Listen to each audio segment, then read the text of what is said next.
بدي أعمل فطاير ب5 دقايق بدون فرن، سهلة وطرية وطعمها بشنجل والورنجل.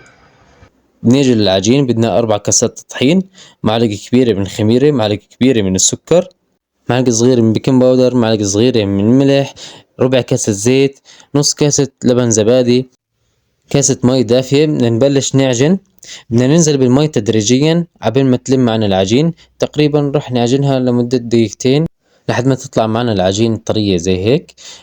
بدي أرش بأرضية الصحن شوية طحين وأتركها ترتاح لمدة 5 دقايق. هون بدي أغطيها وأتركها على جنب. بدنا نيجي للحشوة. بدي بصل، بدي فليفلة، بدي دجاج، بدنا شوية ملح، على شوية فلفل أسود، على بهارات موجودة عندكم، بابريكا، كيجن، ماجي بودرة. نقلبها شوية ذرة تكون أمورها تمام. هون بعد ما ارتاحت العجين، هون بدي أبلش أفرد بالعجين.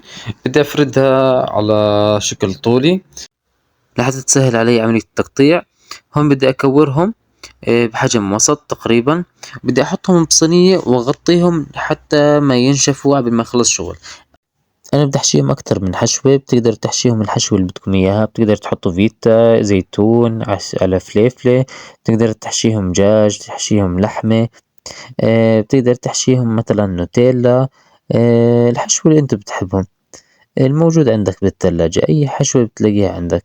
جبنة سائلة مثلا، على شوية زعتر.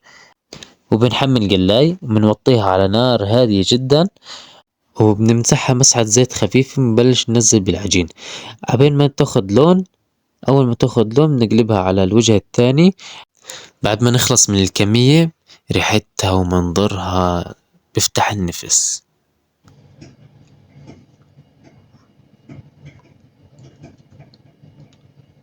طبعا العجينة مية مية ممتازة، طرية وهشة وسريعة، طعمها زاكي.